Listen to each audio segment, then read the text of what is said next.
दोस्तों स्वागत है आपका अपने YouTube चैनल सफलता की मंजिल में। दोस्तों आज अपनी लाइब्रेरी संत रविदास लाइब्रेरी श्यामसुख के अंदर जो अपना 15वें नंबर का वीकली टेस्ट हुआ है, जो अपना HSC CET बेस पर होता है, उसका आज हम इस वीडियो के अंदर सोल्यूशन करेंगे। दोस्तों इसके अंदर हमने जो HSC CET बेस पर जो 100 प्रश्न पूछे गए थे, उनमें से दोस्तों हमने जो पहला प्रश्न पूछा था वो था कि हरियाणा के हिसार जिले के अग्रवा एवं बरवाला से प्राप्त सिक्कों से हरियाणा के किस गणराज्य के संबंध में जानकारी मिलती है। तो दोस्तों इसका जो अयोध्या जो गणराज्य है, ये दोस्तों हमें पता है कि ये हमारे रोहतक जिले के आसपास का क्षेत्र था। यहाँ पर ये जो गणराज्य देखने को मिलता था और ये महाभारत कालीन गणराज्य था। और दोस्तों जो अजुरनायन जो गणराज्य है, ये दोस्तों महेंद्रगढ़ जिले के आसपास का जो क्षेत्र है, वहाँ पर हमें देखने को मिलता है। दोस्तों इसका जो सही ऑप्शन होगा वो ऑप्शन नंबर बी हो जाएगा, जो कि अगर गणराज्य जिसमें लिखा हुआ है। दोस्तों ये अगर जो गणराज्य है, इसकी राजधानी अग्रवा थी और ये हमें हिसार जिले के अग्रवा एवं जो बरवाला से जो प्राप्त सिक्के हुए हैं, वहाँ से हमें इस गणराज्य के विषय में जानकारी मिलती है। दोस्तों अपना जो दूसरा प्रश्न है, ईटानगर किस प्रदेश की राजधानी है। तो दोस्तों जो मिजोरम है, इसमें ऑप्शन नंबर जो बी दिया गया है, उसकी राजधानी आइजोल है। जो कि इसमें सी ऑप्शन के अंदर जो त्रिपुरा दिया गया है, इसकी राजधानी अगरतला है। सिक्किम की राजधानी हम देखें तो गंगटोक है। और इसका जो सही उत्तर होगा वो ऑप्शन नंबर ए हो जाएगा, जिसमें कि अरुणाचल प्रदेश लिखा हुआ है। वो जो अपना जो इसके तीसरे नंबर का जो प्रश्न है, वित्त मंत्री नायाब सिंह सैनी द्वारा वित्त वर्ष 2025-26 के लिए पेश बजट में शिक्षा के क्षेत्र में कुल व्यय का कितना प्रतिशत आवंटित किया गया है। तो दोस्तों अब की बार जो हमारा जो बजट जो जारी किया गया है, वो दोस्तों 2,05,017.29 जो करोड़ रुपए का बजट इसमें जारी किया गया था। और जो इसमें से 22,296.82 जो करोड़ बजट है, ये दोस्तों एजुकेशन के लिए दिया गया था। तो इस प्रकार यदि हम इसका परसेंटेज निकालते हैं तो वो अपना 10.88% जो प्रतिशत आता है। तो इस प्रकार इसका ऑप्शन नंबर जो डी है वो इसका सही उत्तर हो जाएगा। यानी 2,05,017.29 का जो बजट हमारे जो जारी किया गया था, उसमें से 22,296.82 करोड़ रुपए का बजट शिक्षा को दिया गया था। परसेंटेज इसकी आएगी 10.88। तो डी ऑप्शन इसका राइट आंसर हो जाएगा। अपना जो दोस्तों चौथे नंबर का जो प्रश्न है, फ्रेंच ओपन बैडमिंटन प्रतियोगिता किस प्रकार के कोर्ट पर होती है। तो दोस्तों इसका ऑप्शन नंबर जो ए है, मिट्टी के कोर्ट पर, वो इसका सही उत्तर हो जाएगा। तो चौथे नंबर का जो अपना प्रश्न है, इसका सही उत्तर ए ऑप्शन होगा। महर्षि वेदव्यास द्वारा अमर काव्य महाभारत की रचना हरियाणा के किस नगर में की गई थी। तो दोस्तों इसका ऑप्शन नंबर जो सी है वो इसका सही जवाब होगा। यानी कुरुक्षेत्र के अंदर जो सरस्वती नदी के किनारे महर्षि वेदव्यास के द्वारा अमर काव्य महाभारत की रचना की गई थी। दोस्तों जो छठे नंबर का जो अपना प्रश्न है, बल्लभगढ़ के अंतिम राजा का नाम बताइए जो कि सन 1857 की क्रांति में शहीद हुआ था। तो दोस्तों उनका नाम है नाहर सिंह, जिसमें ए ऑप्शन के अंदर लिखा हुआ है। ये दोस्तों 1857 की क्रांति में इसने बल्लभगढ़ जो रियासत थी उसका नेतृत्व किया था और उन्होंने बहुत ज़्यादा बढ़ चढ़कर 1857 की क्रांति में भाग लेने के कारण इसको 9 जनवरी 1858 को इनको दिल्ली की चांदनी चौक पर इनको फांसी पर लटका दिया गया था। दोस्तों अगला जो अपना 7वें नंबर का जो प्रश्न है, किस श्रेणी के नेटवर्क में सबसे छोटा भौगोलिक क्षेत्र है। तो दोस्तों अब में एन मेट्रोपॉलिटन एरिया नेटवर्क देखें तो ये सबसे छोटा नहीं होगा। जो लोकल एरिया नेटवर्क है, ये दोस्तों छोटा स्तर पर तो होता है, लेकिन ये सबसे छोटा नहीं होता है। वैन देखें कि WAN वाइड एरिया नेटवर्क, ये भी दोस्तों ये छोटा भौगोलिक क्षेत्र के अंदर नहीं आता है। तो इसका सही ऑप्शन जो ऑप्शन नंबर बी होगा वो इसका सही उत्तर हो जाएगा, जिसमें कि PAN लिखा गया है, यानी पर्सनल एरिया नेटवर्क जो होता है, ये दोस्तों इसका सही उत्तर हो जाएगा। तो ऑप्शन नंबर बी पर हम यहाँ पर टिक करेंगे। तो अब अपना जो अगला जो 8वें नंबर का जो प्रश्न है, हरियाणा के मेवात क्षेत्र में बड़े बड़े नक्कारों, डफ और मंजीरों के साथ निम्नलिखित में से कौन सा नृत्य प्रचलित है। तो दोस्तों इसका ऑप्शन नंबर जो सी है, मंजीरा नृत्य, वो इसका सही उत्तर होगा। जो घोड़ा नृत्य है, जो छठी जो नृत्य है, दोस्तों बच्चे के जन्म के अवसर पर 6वें दिन किया जाता है। धमाल जो नृत्य है, ये हरियाणा का जो सबसे लोकप्रिय नृत्य है और इसको राजकीय नृत्य की संज्ञा भी दी गई है। तो धमाल नृत्य ये जो चांदनी रात के अंदर ये किया जाता है। लेकिन इस क्वेश्चन का जो सही उत्तर होगा वो सी ऑप्शन होगा, जिसमें मंजीरा नृत्य लिखा गया है। अगला जो दोस्तों अपना 9वें नंबर का प्रश्न है, वर्ष 1966 में हरियाणा गठन के समय प्रचलित कीमतों पर राज्य की प्रति व्यक्ति आय कितनी थी। तो दोस्तों ये जो हम देखें तो इसका ऑप्शन नंबर जो सी होगा उसका सही उत्तर हो जाएगा, जिसमें कि 608 रुपये लिखी गई है। यानी जो दोस्तों 1966 में जब हरियाणा बना था तब हरियाणा की प्रति व्यक्ति जो आय थी वो केवल और केवल 608 रुपये थी। और आज के समय हम देखें तो करंट प्राइस पर जो प्रचलित कीमत है उस पर यदि हम 2024-25 के दौरान के हमारे प्रति व्यक्ति आय देखें तो 3,53,182 रुपये है, यानी बहुत ज़्यादा 1966 से बढ़ चुकी है। तो और यदि हम स्थिर भावों पर देखें तो 1,94,285 है। गुरुग्राम जिले में इस्लामपुर नामक स्थान पर भादो मास के 9वें दिन कौन सा मेला लगता है? तो दोस्तों इसका सही उत्तर होगा वो दोस्तों गोगा नवमी का मेला हो जाएगा। यानी 9वें दिन इसमें पूछा है तो यहीं पर हमें यहाँ पर हमें एक हिंट मिल जाता है, तो इसका गोगा नवमी जो होगा वो इसका सही उत्तर हो जाएगा, ऑप्शन नंबर ए।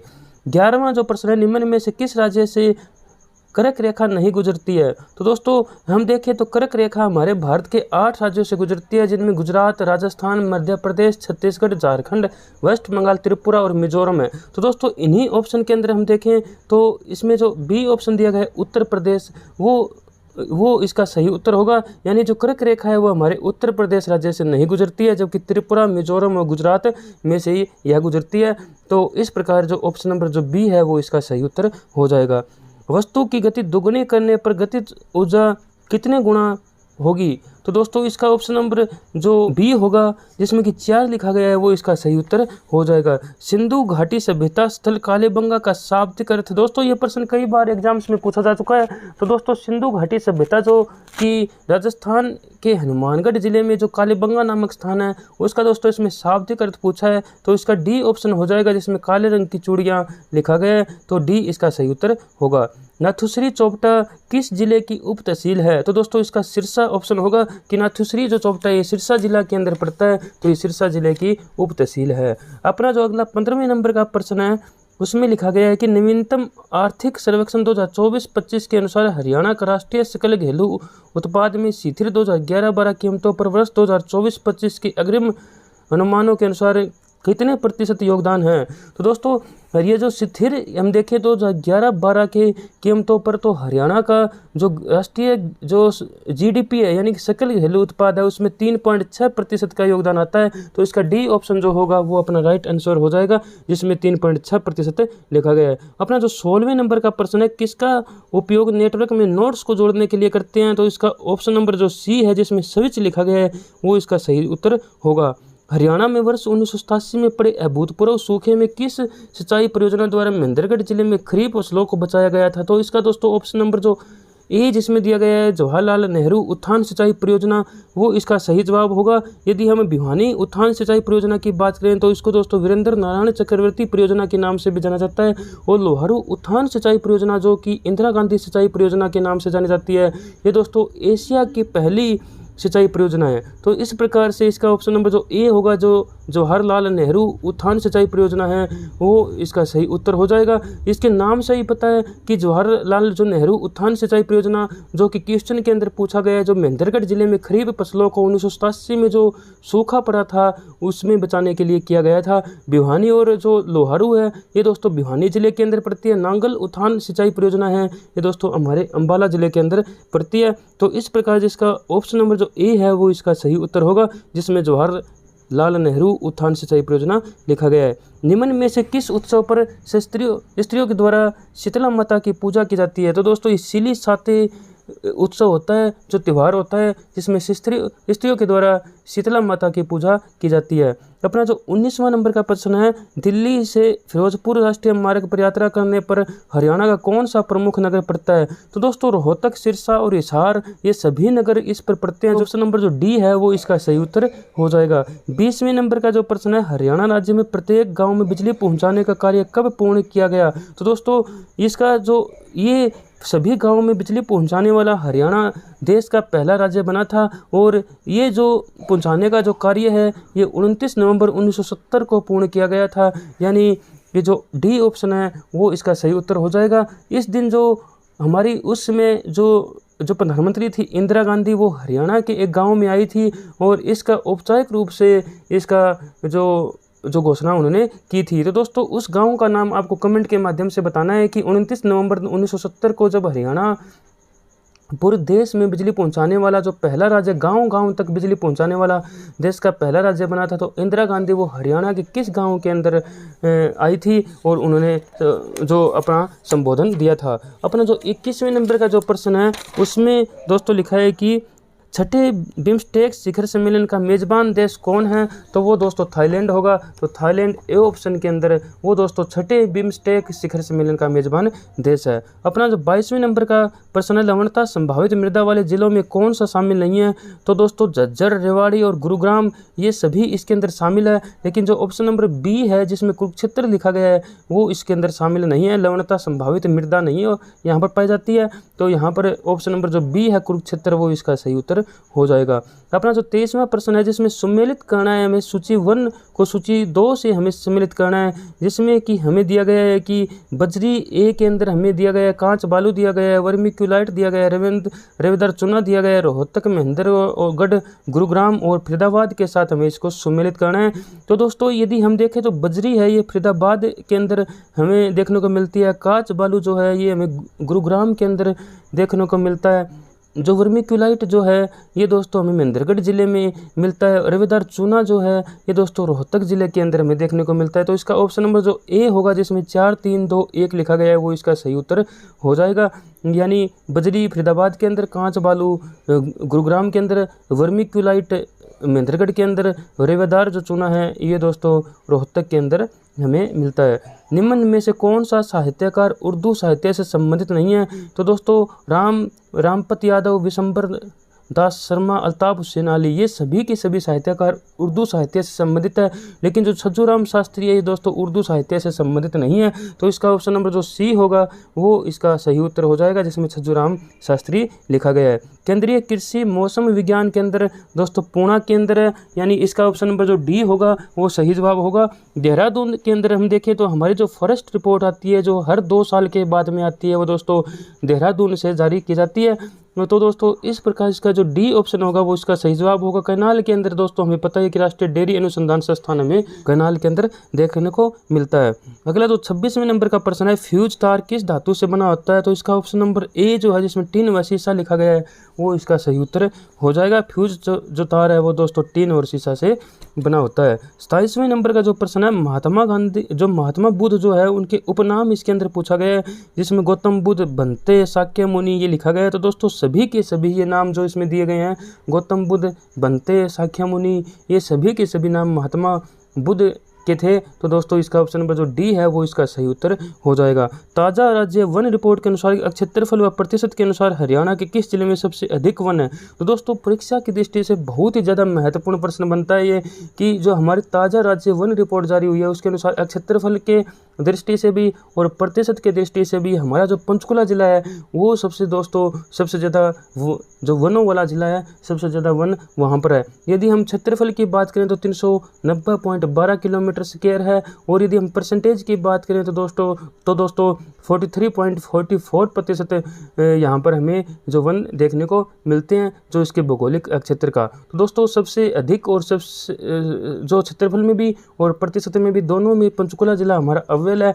सबसे कम में देखें तो दोस्तों क्षेत्रफल में सबसे कम जो वन वाला जो जिला है वो दोस्तों पलवल है, जो कि 13.82 किलोमीटर स्क्वायर के अंतर्गत आता है। और सबसे यदि हम प्रतिशत के हिसाब से सबसे कम जो वन है वो दोस्तों फतेहाबाद जिले के अंदर है, 0.84% इसका आता है। तो दोस्तों इसका ऑप्शन नंबर जो ए है जिसमें कि प्रतिशत व क्षेत्रफल के अनुसार दोनों की दृष्टि से ही सबसे ज़्यादा वन हमारे हरियाणा के अंदर है वो दोस्तों पंचकुला जिला होगा। तो ऑप्शन नंबर ए जो है वो इसका सही उत्तर हो जाएगा। तो सोनीपत जिले में साइकिल बनाने के अतिरिक्त अन्य किस चीज़ का कारखाना स्थित है? तो दोस्तों इसका जो हम देखें बर्तन बनाने का यदि हम देखें तो दोस्तों ये रेवाड़ी के अंदर हमें देखने को ज़्यादातर मिलता है। जो कपड़ों का देखें तो वो दोस्तों पानीपत और भिवानी ज़िले हमारे फेमस है। यदि हम जो चमड़े के जूते बनाने के कारखाने देखें तो दोस्तों ये फरीदाबाद के अंदर हम देखते हैं कि केंद्रित है। जो सी ऑप्शन है जिसमें लिखा गया है कि चीनी बनाने का कारखाना है ये दोस्तों सोनीपत जिले के अंदर आ जाएगा। तो इसका ऑप्शन नंबर जो सी होगा वो इसका सही उत्तर हो जाएगा जिसमें चीनी बनाने का कारखाना लिखा गया है। अपने जो 30वें नंबर का जो प्रश्न है, निम्न में से कौन सा कथन सही है? तो दोस्तों इसमें 1833 ईस्वी में हरियाणा के जिलों के प्रशासन का भार कलेक्टर को सौंपा गया, जिलों को तहसीलों में विभाजित किया गया और जो तहसील है उनको जिलों में बांटा गया। तो दोस्तों इसके अंदर हम देखें तो सभी के सभी ऑप्शन अपने सही हो जाएंगे। तो इसके अंदर डी ऑप्शन है वो अपना सही उत्तर होगा। गर्दन को सर से जोड़ने वाली संधि का नाम देखें तो इसका ऑप्शन नंबर ए होगा, जिसमें दुरागर संधि लिखा गया है।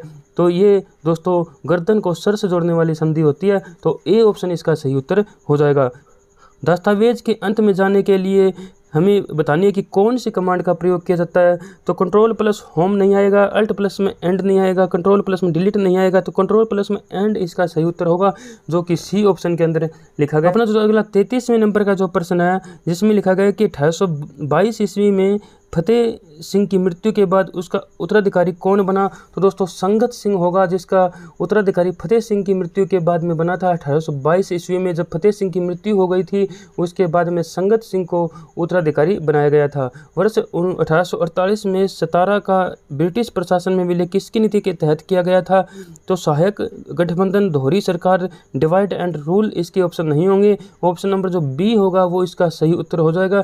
35वें नंबर का जो प्रश्न है, हरियाणा में से किस हरियाणा प्रदेश के जो नगर है जिसमें तैमूर ने आक्रमण किया था। तो दोस्तों इसमें सिरसा, कुरुक्षेत्र, हिसार ये सभी नगर है जो कि जिस पर तैमूर ने आक्रमण किया था। यानी तैमूर ने हरियाणा का जो लूटने में कोई भी कोर कसर नहीं छोड़ी थी। सिरसा में वो आया सबसे पहले, कुरुक्षेत्र में आया, वो हिसार में आया। तो दोस्तों वो लूटता लूटता हरियाणा को उसने बहुत ज़्यादा जो बड़ी मात्रा में उसने लूटा था। तो ये सभी जो ऑप्शन है, जिसमें डी ऑप्शन जो है वो इसका राइट आंसर सही उत्तर हो जाएगा। अगला जो प्रश्न है 36वें नंबर का जो अपना प्रश्न है, आर्थिक एवं सांख्यिकी विभाग द्वारा प्रतिवर्ष जारी आर्थिक सर्वेक्षण रिपोर्ट क्या दर्शाती है। तो दोस्तों इसमें ऑप्शन आपको थोड़ा कन्फ्यूजिंग इसमें कर सकते हैं, लेकिन जो दोस्तों इसमें आर्थिक प्रगति को भी दर्शाती है, सामाजिक प्रगति को भी दर्शाती है। तो दोस्तों ऑप्शन नंबर जो सी होगा वो इसका सही उत्तर हो जाएगा। मनगढ़ंत आंकड़े इसके अंदर नहीं दिए जाते हैं। तो दोस्तों तथ्य बेस पर सभी विभागों, निगमों, सरकारी जितनी भी संस्था होते हैं वहाँ से लिए गए ये डाटा होते हैं, और ये आर्थिक एवं सांख्यिकी विभाग के द्वारा प्रतिवर्ष आर्थिक सर्वेक्षण रिपोर्ट जारी की जाती है। तो इसमें द्वारा आर्थिक और सामाजिक प्रगति को इसके अंदर दर्शाया जाता है। तो 36वें ऑप्शन जो क्वेश्चन है उसका सी ऑप्शन है वो इसका सही उत्तर हो जाएगा। निम्न में से किस ग्रंथ में हरियाणा के बारे में उल्लेख मिलता है। तो दोस्तों इसका ऑप्शन नंबर जो डी होगा वो सही उत्तर होगा। ये सभी के सभी ग्रंथ जो ग्रंथ है इनमें हरियाणा का उल्लेख हमें देखने को मिल जाता है। दिव्य वदान में जैसे कि रोहतक का उल्लेख हमें देखने को मिलता है। हर्षचरित जो कि बाण भट्ट के द्वारा लिखी गई थी, इसमें हमारे थानेसर और हर्षचरित के हर्ष के चरित्र के बारे में हमें पता चलता है। राज जो तरगणी है दोस्तों कल्याणी के द्वारा लिखी गई थी, जिसमें कि कश्मीर का इतिहास दिया गया था। इसमें भी हमें हरियाणा का उल्लेख देखने को मिलता है। तो दोस्तों ऑप्शन नंबर जो डी है वो इसका सही उत्तर हो जाएगा। महाभारत काल में सिरसा किस नाम से जाना जाता था। तो इसका ऑप्शन नंबर जो बी होगा सेरिस्कम, वो इसका सही उत्तर हो जाएगा, जिसमें कि सेरिस्कम लिखा गया है। B option is the right answer. जो 39वें नंबर का जो प्रश्न है जिसमें लिखा है कि हाल ही में भारत सरकार ने म्यांमार में भूकंप से प्रभावित लोगों की मदद करने के लिए कौन सा ऑपरेशन चलाया है। तो ऑपरेशन गंगा नहीं आएगा जो यूक्रेन के समय चलाया गया था। ऑपरेशन दोस्त नहीं आएगा जो कि तुर्की के समय चलाया गया था। इसका जो सही उत्तर होगा वो ऑप्शन नंबर डी हो जाएगा, जिसमें ऑपरेशन ब्रह्मा लिखा गया है। ये दोस्तों अभी हाल ही में भारत सरकार ने जो म्यांमार के अंदर जो भूकंप आया था उसमें लोगों की मदद करने के लिए चलाया गया था। तो ऑप्शन नंबर जो डी है वो इसका सही उत्तर हो जाएगा। 40वें नंबर का जो प्रश्न है, निम्नलिखित में से किस प्रमुख आदि कवि को हरियाणा का माना जाता है। तो दोस्तों इसमें हमें सभी को पता है कि पृथ्वीराज जो रासो लिखी थी वो दोस्तों कवि जो चंद बरदाई ने लिखी थी, और कवि चंद बरदाई जो थे वो हरियाणा से ही ताल्लुक़ रखते थे। तो ये दोस्तों कवि चंद बरदाई इसका सही उत्तर हो जाएगा, जो कि ऑप्शन नंबर सी में दिया गया है। अब दोस्तों हम कुछ मैथ और जो रीजनिंग के आगे अपने प्रश्न आते हैं उनके करते हैं। दोस्तों ये जिस हिसाब से जिस फॉर्मेट में ये इस वीडियो को बना रहा हूँ उस फॉर्मेट में मैं सभी जो क्वेश्चंस हैं उनको मैं दोस्तों बोर्ड पर तो नहीं करा सकता, लेकिन दोस्तों मैं जितनी कोशिश होगी मैं आपको ये समझाने की कोशिश करूँगा, बताकर कि ये क्वेश्चंस आपको समझ में आ जाए। और दोस्तों जिन जिन क्वेश्चंस को मैं करा सकता हूँ इस फॉर्मेट में वो मैं आपको कराऊंगा। और यदि मेरे को समय मिलता है, क्योंकि समय का थोड़ा अभाव है, यदि मेरे को टाइम मिलता है तो मैं आपको ये सभी क्वेश्चन के लिए एक अलग से वीडियो लेकर आऊँगा, जिसमें मैं मैथ और जो रीजनिंग के क्वेश्चंस का जिसमें हम सोल्यूशन करेंगे। तो दोस्तों अपना जो 41वें नंबर का जो प्रश्न है, यदि किसी नगर की जनसंख्या अपने 1/5 भाग से 5000 अधिक है तो जनसंख्या कितनी होगी? तो दोस्तों ऑप्शन नंबर जो सी है 6250 रुपये वो इसका सही उत्तर होगा। इसमें दोस्तों जैसे कि लिखा गया है कि अपने 1/5 भाग से 5000 अधिक है, तो यदि हम 6250 का 1/5 भाग करेंगे तो वो दोस्तों 1250 आएगा। और 1205 जो कि 1250 से इसमें बोला है कि 5000 अधिक है, तो दोस्तों ये 6250 अपना उत्तर हो जाएगा। थकान का मेहनत से वही संबंध है जो जीर्ण होने का संबंध, तो वो दोस्तों प्रयोग से होगा। वियर एंड जो टीयर होता है वो दोस्तों प्रयोग से होता है, यूज करने से होता है। तो इसका ऑप्शन नंबर जो ए होगा वो इसका सही उत्तर हो जाएगा। इसमें जो 43 नंबर क्वेश्चन है, इसमें दोस्तों इसको इस प्रकार से करना है, जो हमें कैपिटल लेटर में दिया गया है उनको स्मॉल लेटर में लिखना है, जो स्मॉल लेटर में दिया गया है उनको हमें कैपिटल लेटर में लिखना है। जैसे पी है, पी इसमें कैपिटल लेटर में तो हम स्मॉल लेटर में लिखेंगे, क्यू आर इसमें स्मॉल लेटर में तो हम कैपिटल लेटर में लिखेंगे। तो इसमें डी ऑप्शन जो है वो इसका सही उत्तर हो जाएगा, जिसमें कि जो स्मॉल लेटर में पी और क्यू आर जो है वो कैपिटल लेटर में दिए गए हैं। मोहन ने एक नौकर इस शर्त पर रखा कि 10 दिन काम करने पर उसको 200 रुपये तथा एक पोशाक मिलेगी। नौकर ने 5 दिन काम करने के बाद नौकरी छोड़ दी। मोहन ने उसको 20 रुपये नकद तथा पोशाक दी। पोशाक का मूल्य क्या होगा? दोस्तों 10 दिन के अंदर उसको 200 रुपये और एक पोशाक मिलनी थी। उसने 5 दिन काम किया है तो मतलब उसको 100 रुपये और आधी पोशाक मिलनी थी, लेकिन उसको 100 रुपये की बजाय उसको 20 रुपये दिए गए, आधी पोशाक की बजाय उसको पूरी की पूरी पोशाक दी गई, यानी उसको 80 रुपये उसके काटे गए हैं। यानी आधी पोशाक के लिए उसको 80 रुपये उसके काटे गए हैं। यदि हम पूरी पोशाक देखेंगे तो वो दोस्तों 160 रुपये की हो जाएगी। तो इसका ऑप्शन नंबर जो डी है वो इसका सही उत्तर होगा, जिसमें 160 रुपये लिखा गया है। निम्नलिखित 4 अक्षरों के समूह में से एक समूह अन्य 3 से अक्षरों से भिन्न अक्षर समूह को हमें ज्ञात करना है। दोस्तों हम देखें तो इसमें ए ऑप्शन है वो यदि हम उल्टे से देखें तो A B C D E, यानी वो जो हमारा अल्फ़ाबेटिकली इसमें दिया गया है। सी ऑप्शन के अंदर हम देखें तो एफ जी एच आई जे इस प्रकार से दिखा गया है। डी ऑप्शन में देखें तो के एल एम एन ओ इसमें दिखा गया है। लेकिन जो बी ऑप्शन है इसमें दोस्तों अल्फ़ाबेटिकली इसमें नहीं लिखा गया है, why you V W x इस प्रकार से इसमें लिखा गया है। तो इसका ऑप्शन नंबर जो बी है वो इसका सही जवाब हो जाएगा, जिसमें X W V U Y लिखा गया है। अब दोस्तों अपना जो अगला जो प्रश्न है 46वें नंबर का जो प्रश्न आता है, जो अपनी जो संत रविदास लाइब्रेरी श्याम सुख के अंदर जो 15वां जो नंबर का वीकली टेस्ट लिया गया है, इसके अंदर जो अपना 46वें नंबर का जो प्रश्न पूछा गया था वो है एक संख्या को 28 से विभाजित करने पर शेष 20 रहता है, यदि इस संख्या को 7 से विभाजित करें तो शेष क्या होगा? दोस्तों ऐसे क्वेश्चन को करने का सबसे आसान तरीका यही है, क्योंकि 28 से विभाजित करने पर 20 शेष रहता है, तो हमें 20 को हमें रखना है। यदि इस संख्या को 7 से विभाजित करें, यानी 20 को यदि हम 7 से विभाजित करें तो शेष अपना 6 आ जाएगा। तो दोस्तों इसका ऑप्शन नंबर जो बी होगा वो इसका सही उत्तर हो जाएगा। तो दोस्तों अगला प्रश्न है, यदि $7.5 100 रुपये के बराबर हो तो कितने डॉलर 500 रुपये के बराबर होंगे? तो दोस्तों $100 है वो $7.5 रुपये के बराबर है। $500 हमें जो 500 रुपये हमें देखने हैं कि 500 रुपये कितने डॉलर के बराबर होंगे। तो 100 रुपये 7.5 के बराबर हुए, 500 हम देखें तो हम सीधा 5 से गुना करेंगे तो 37.50 इसका सही उत्तर ए ऑप्शन जो है इसका सही उत्तर हो जाएगा, जिसमें $37.50 लिखा गया है। निम्नलिखित श्रृंखला श्रेणी में केवल एक पद सही नहीं है, उस गलत पद को ज्ञात कीजिए। दोस्तों इस क्वेश्चन को इस प्रकार से करना है कि पहले 2 अंकों को जोड़ के तीसरा अंक इसमें लिखा गया है। 2 और 3 को जोड़ेंगे 5 आएगा, 3 और 5 को जोड़ेंगे 8 आएगा, 5 और 8 को जोड़ेंगे तो दोस्तों 13 आना चाहिए था, यहाँ पर 15 लिखा गया है। तो दोस्तों ऑप्शन नंबर जो सी है वो इसका सही उत्तर हो जाएगा, जो कि गलत है। यानी 15 की जगह हमारा 13 आना चाहिए था। बाद में क्या होगा कि 13 में 8 जोड़ेंगे 21 आ जाएगा, फिर 21 में हम 13 जोड़ेंगे 34 आ जाएगा, 34 में 21 जोड़ेंगे तो 55 इसमें दिया गया है। तो इस प्रकार से दोस्तों जो 15वां जो इसके अंदर 15 जो अंक है वो इसमें गलत दिया गया है। तो सी ऑप्शन जो है वो इसका सही उत्तर होगा कि जो 15 जो पद है वो इसमें गलत है। रिक्त स्थानों पर हमें कौन सा अक्षर आएगा ये हमें बताना है। इसको दोस्तों हम इस प्रकार से करेंगे कि बी और एफ के बीच में 3 अक्षर छोड़े गए हैं, एफ और के बीच में 4 अक्षर छोड़े गए हैं, के और क्यू के बीच में 5 अक्षर छोड़े गए हैं, तो क्यू के बाद भी हम 6 अक्षर छोड़ेंगे तो 7वां अपना अक्ष आ जाएगा। तो ऑप्शन नंबर जो ए होगा वो इसका सही उत्तर होगा। 50वें नंबर का जो प्रश्न है 6 सेंटीमीटर 0.3 मीटर का कौन सी दशमलव भिन्न है? तो दोस्तों हमें पता है कि 100 सेंटीमीटर में 100 सेंटीमीटर का 1 मीटर बनता है, यानी 1 मीटर में 100 सेंटीमीटर होते हैं, तो 0.3 मीटर में हमारे 30 सेंटीमीटर हो जाएंगे। तो 6 सेंटीमीटर और जो 30 सेंटीमीटर है वो हमें देखना है कि 6 सेंटीमीटर 30 से जो सेंटीमीटर का कौन से दशमलव भिन्न है, तो दोस्तों हमें पता है कि 5वां हिस्सा हो जाएगा। तो 0.2 जो है वो इसका सही उत्तर हो जाएगा, जिसमें ऑप्शन नंबर ए में लिखा गया है।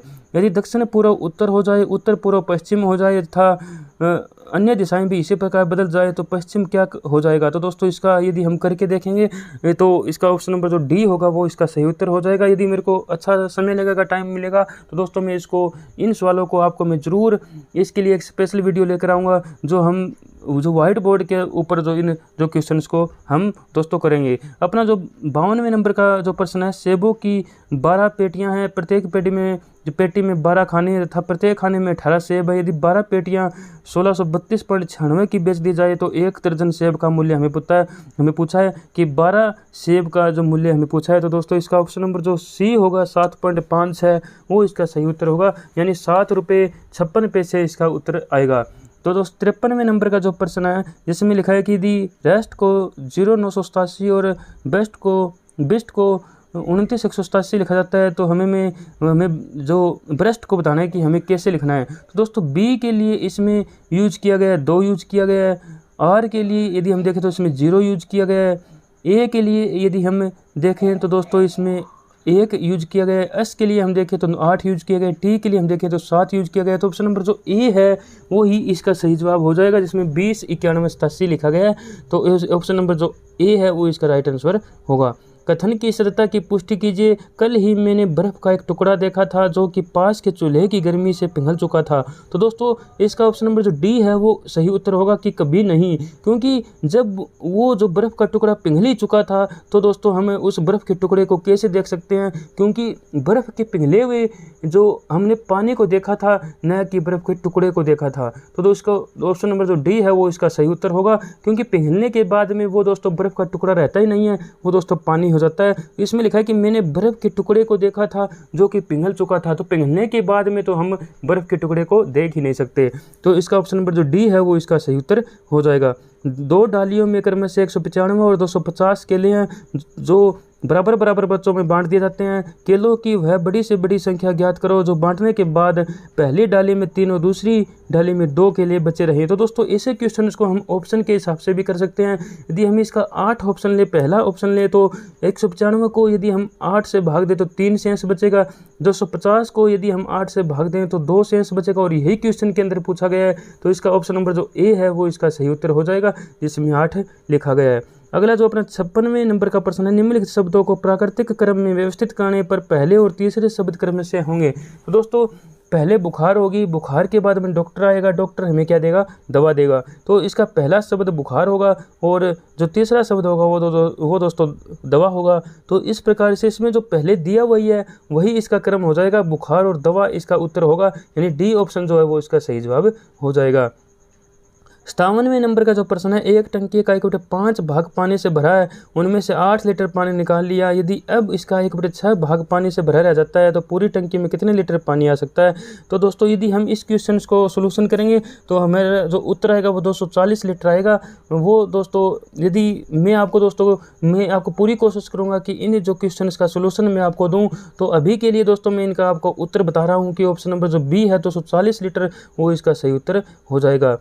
अपना जो 58वें नंबर का प्रश्न है, ए, बी और सी ने 30,000 रुपये लगाकर एक व्यापार प्रारंभ किया। यदि 7200 के लाभ में से ए को 1920 रुपये तथा सी को 2880 रुपये मिले तो बी द्वारा लगाई गई पूंजी क्या होगी।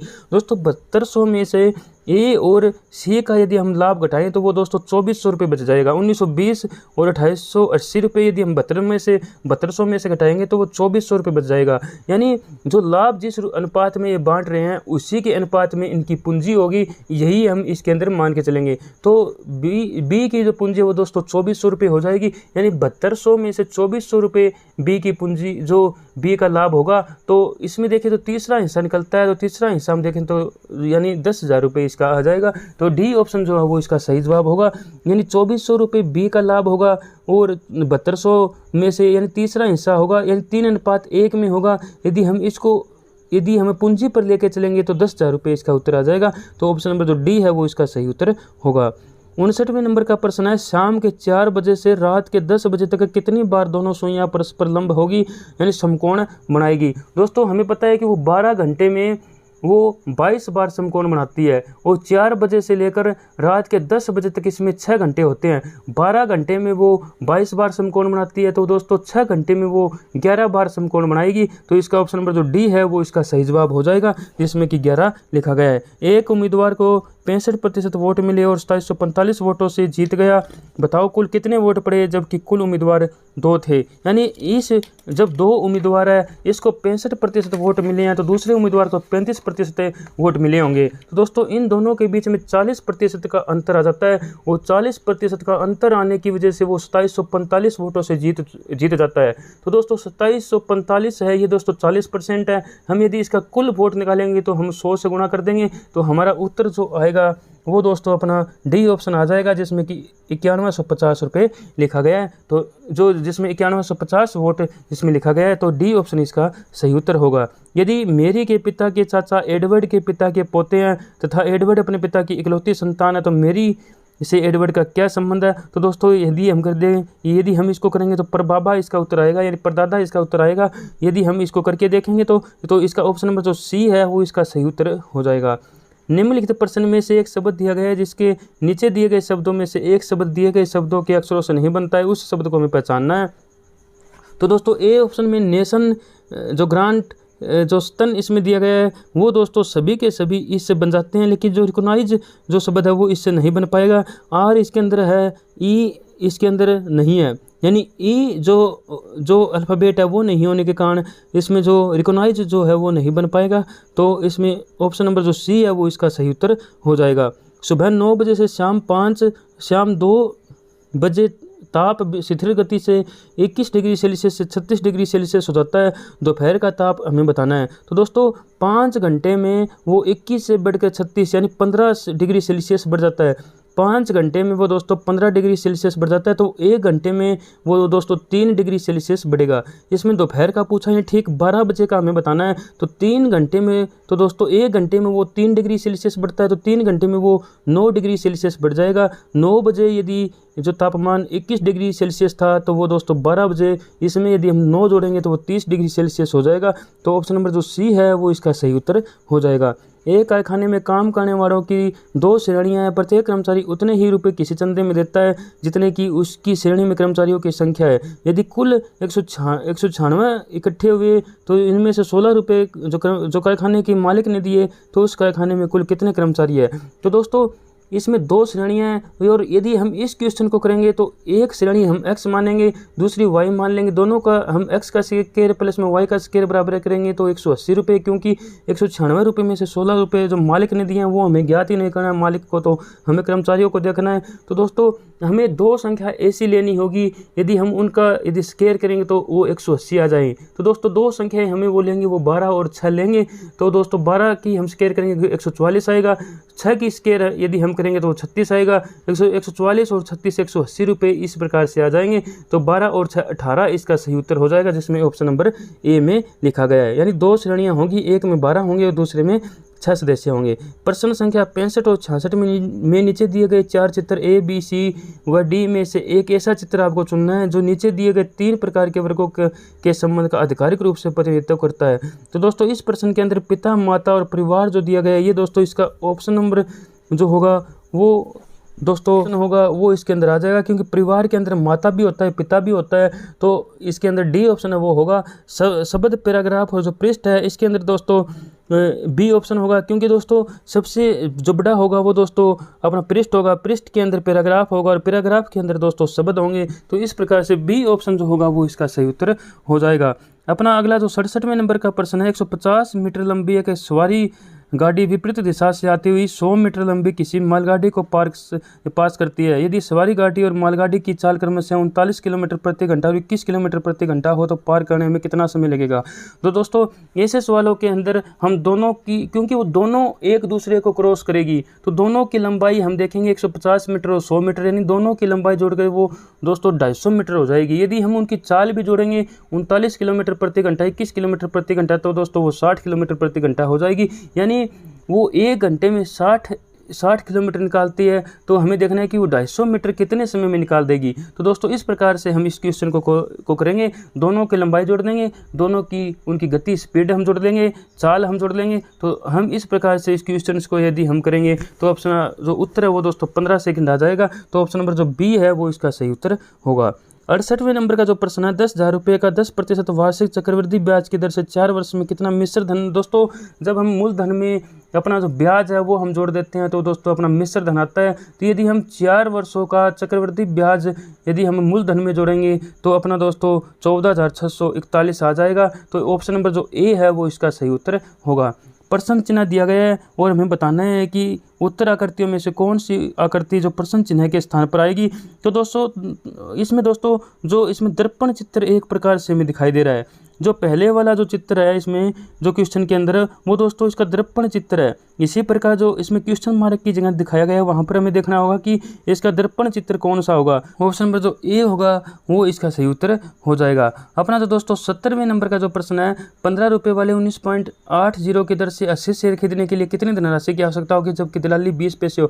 तो दोस्तों इसमें दोस्तों हमें पैसों की आवश्यकता पूछी है। तो 15 रुपये का शेयर है वो हमें 19 रुपये 80 पैसे का मिल रहा है। तो दोस्तों यहाँ पर हमें 15 रुपये में तो हम उसको खरीद नहीं पाएंगे, उसको हम 19 रुपये 80 पैसे में खरीदेंगे और 20 पैसे हमें दलाली के देने पड़ेंगे। तो एक शेयर हमें 20 रुपये में मिलेगा, यानी 19 रुपये 80 पैसे की दर से तो वो हमें मिल रहा है मार्केट के अंदर और 20 पैसे हम उस पर दलाली दे रहे हैं। तो एक शेयर दोस्तों 20 रुपये का हमें मिलेगा। 80 शेयर यदि हम खरीदने होंगे तो 20 को हम 80 से गुना कर देंगे तो 1600 रुपये इसका सही उत्तर आ जाएगा जो ऑप्शन नंबर सी में लिखा गया है। अपना जो दोस्तों अगले जो इंग्लिश के प्रश्न है वो दोस्तों मैं आपको करवाता हूँ। मैं दोस्तों इनका आंसर मैं आपको बताऊंगा कि इनके जो क्वेश्चन है उनका आंसर क्या होंगे।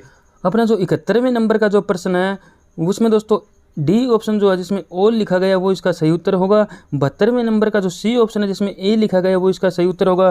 73वें नंबर का जो प्रश्न है इसमें दोस्तों बी ऑप्शन जो है वो इसका सही उत्तर होगा। 74वें नंबर के प्रश्न का दोस्तों सी ऑप्शन जिसमें एन लिखा गया वो इसका सही उत्तर होगा। 75वें नंबर के जो प्रश्न है इसमें दोस्तों बी ऑप्शन जिसमें हाउ लिखा गया वो इसका सही उत्तर हो जाएगा, यानी not only C but all her sisters have been married. अब दोस्तों अपना जो 76वें नंबर का जो प्रश्न है जिसमें लिखा गया he behaves blank he were the captain of the team, इसमें दोस्तों एज इफ आएगा। ए ऑप्शन नंबर जो ए है वो इसका सही उत्तर हो जाएगा। 77वें नंबर का जो डी ऑप्शन है जिसमें ऑफ लिखा गया वो इसका सही उत्तर होगा। 78वें नंबर का जो कॉम्बैट दिया गया है इसके अंदर दोस्तों ए जो ऑप्शन है जिसमें फाइट लिखा गया है वो दोस्तों इसका सही उत्तर होगा। जो 79वें नंबर का जो प्रश्न नंबर सी जो ऑप्शन नंबर है वो दोस्तों कोलैप्स जिसमें लिखा गया है वो इसका सही उत्तर हो जाएगा। और अपना जो अगले जो 80वें नंबर का जो प्रश्न है इसमें दोस्तों अपना ऑप्शन नंबर जो सी है वो इसका सही उत्तर होगा जिसमें हेड सीन लिखा गया है। दोस्तों 81वें नंबर प्रश्न में 4 इसका सही उत्तर होगा जिसमें ऑप्शन नंबर ए जिसमें ए में जो 4 दिया गया है वो इसका सही उत्तर हो जाएगा। एटोनियम हमें बताना है ओरल का दोस्तों उल्टा हम यदि देखें तो दोस्तों वो रिटर्न होगा यानी लिखित रूप में, तो डी ऑप्शन इसका सही उत्तर हो जाएगा। 83 नंबर क्वेश्चन से हम देखें तो सी जिसमें दिया गया है आइदर ऑफ द जो 3 chapters included in the prescribed जो टेक्स्ट है ये इसका सही उत्तर हो जाएगा। इसमें दोस्तों गलती है, सपोर्टिंग एरर है, तो इसका ऑप्शन नंबर जो सी है वो इसका सही उत्तर होगा। वन वर्ड सब्स्टिट्यूशन में हम देखें तो ए ड्रामेटिक जो की परफॉर्मेंस दिया गई है इसके अंदर ऑप्शन नंबर जो अपना बी है मैस्क्यू वो इसका सही उत्तर हो जाएगा। 85वें नंबर का ए ऑप्शन जिसमें दिया गया शेड्यूल की वो दोस्तों स्पेलिंग इसकी सही है, तो ए ऑप्शन इसका सही उत्तर होगा। 86वें नंबर के अब एक्स का हम देखेंगे तो एक्स का हमें दोस्तों पर्यायवाची शब्द हम देख रहे हैं तो वो दोस्तों आँख आ जाएगा, यानी आँख जो होता है वो दोस्तों एक्स का पर्यायवाची शब्द होता है, तो ए ऑप्शन जो सी ऑप्शन है वो इसका सही उत्तर हो जाएगा। आगे हम देखें तो 87वें नंबर का जो प्रश्न है जिसमें मैं प्रत्यक्ष का विलोम शब्द पूछा है, तो प्रत्यक्ष का विलोम शब्द दोस्तों परोक्ष होगा, तो परोक्ष हो जाएगा, ए ऑप्शन इसका सही उत्तर होगा। अब हम अगला प्रश्न जो अनेकार्थक शब्द देखेंगे कि अनेकार्थक शब्द इतर का हमें ऐसा शब्द देखना है जिसमें जो इतर का अर्थ नहीं देता है, तो दोस्तों नीच, अन्य और चरस ये सभी इतर के ही अर्थ होते हैं, लेकिन जो ऊंच शब्द होता है वो इतर का अर्थ नहीं होता है, तो ऊंच जो ऑप्शन नंबर जो ए है वो इसका सही उत्तर हो जाएगा। 89वें नंबर का प्रश्न है, जिसका जन्म पहले हुआ हो यानी बड़ा भाई, वो दोस्तों ऑप्शन नंबर जो सी होगा। अगर का मतलब होता है आगे, जय का मतलब जन्मा, यानी जो आगे जन्मा हो यानी बड़ा भाई। जैसे अनुज है, अनु का मतलब होता है पीछे, जय का मतलब होता है जन्मा, यानी जो पीछे जन्मा हो, यानी जो कि बाद में जो जन्मा हो वो होता है दोस्तों। पूर्वज का मतलब जो पूर्व में जन्मा हो, यानी अपने पूर्वज होते हैं। बड़ा यहाँ पर नहीं होगा, तो दोस्तों यहाँ पर जो सी ऑप्शन जो होगा वो यहाँ पर इसका सही उत्तर हो जाएगा। 90वें नंबर का प्रश्न है, इसमें हमें तत्सम शब्द का चयन करना है, तो डी ऑप्शन जो है जिसमें ऊणा लिखा गया है वो इसका सही उत्तर हो जाएगा। 91वें नंबर का जो प्रश्न है, निम्नलिखित में से उपसर्ग रहित शब्द हमें निकालना है, तो दोस्तों जो मूर्ख होगा। अवतार में देखें तो अव प्रत्यय जो उपसर्ग है, अधिकार में देखें तो अधि उपसर्ग आ जाएगा, प्रयोग में प्रयोग जो है वो इसका जो उपसर्ग आ जाएगा। तो जो मूर्ख है, मूर्ख के अंदर कोई भी उपसर्ग का यूज नहीं हुआ है, तो सी ऑप्शन है वो इसका राइट आंसर हो जाएगा। 92वें नंबर का जो प्रश्न है, जिसमें वधुसव में बताना है कि कौन सी इसमें संधि विच्छेद में बताना है, तो डी ऑप्शन जो है इसमें वधु प्लस में उत्सव लिखा गया है वो इसका सही उत्तर हो जाएगा। सही समास का चयन करना है। पंचगव्य का हमें पता है कि पंच का मतलब होता है पांच, यानी इसमें सबसे पहला जो शब्द है वो संख्यावाची है। जहाँ पर पहला जो पद होता है वो संख्यावाची होता है, वहाँ पर दोस्तों द्विगु समास होता है, तो डी ऑप्शन जो है वो इसका राइट आंसर हो जाएगा। अपना जो अगला प्रश्न है जो कि 94 नंबर का आता है कि इसमें काफुर होना मुहावरे का अर्थ में बताना है, तो गायब हो जाना इसका अर्थ होगा, तो सी ऑप्शन इसका सही उत्तर हो जाएगा। वाक्य शोधन कीजिए, उस दुर्घटना के पश्चात उसे कानों से सुनाई नहीं देता, तो इसमें दोस्तों ऑप्शन नंबर जो बी है वो इसका सही उत्तर होगा, क्योंकि ये दोस्तों इसमें गलत दिया गया है, क्योंकि उसे कानों से सुनाई नहीं देता। ये दोस्तों इसमें कानों से लिखने की ज़रूरत ही नहीं है, क्योंकि हमें पता है कि हमें सुनाई कहाँ से देता है, हमें कानों से ही सुनाई देता है। तो इसमें सीधा हम ऐसे बोल सकते थे, उस दुर्घटना के पश्चात उसे सुनाई नहीं देता है, तो इस प्रकार से हम उसको बोल सकते हैं। कानों से इसमें लिखने की कोई भी आवश्यकता नहीं है। तो दोस्तों 96वें नंबर का जो प्रश्न है, वाक्य में रिक्त स्थान की पूर्ति कीजिए। आदरपूर्वक जीने का तरीका यह है कि जैसा अपने को दिखाना चाहते हैं वस्तुतः भीतर से भी वैसा ही बने, तो ऑप्शन नंबर जो बी है वो इसका सही उत्तर हो जाएगा। निम्नलिखित वाक्य पंक्तियों में रस बताना है कि इहा ऊहा दूहा बालक देखा मति क्रम मोरी की आन बरेखा, तो इसके अंदर दोस्तों जो रस होगा वो दोस्तों अद्भुत रस हो जाएगा। तो दोस्तों इस प्रकार से हम इसको करेंगे, ऑप्शन नंबर जो डी है वो इसका सही उत्तर हो जाएगा। मिथिलेशन गुप्त की काव्य से हमें उन्हें कौन से छंद प्रिय होने का प्रमाण मिलता है, सी ऑप्शन मात्रिक एवं सम इसका उत्तर होगा।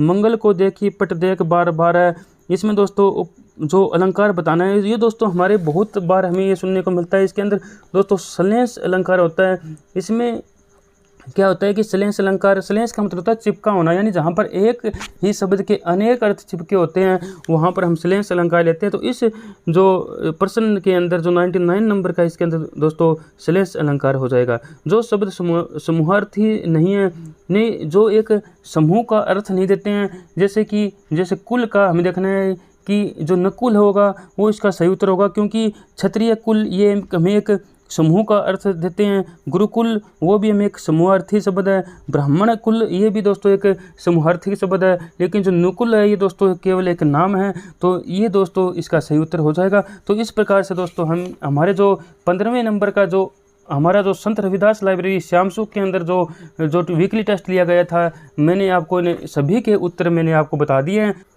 यदि समय मिलता है तो ज़रूर मैं आपको जो इन मैथ और जो रीजनिंग के जो क्वेश्चन हैं उनका सोल्यूशन मैं आपको कराऊंगा।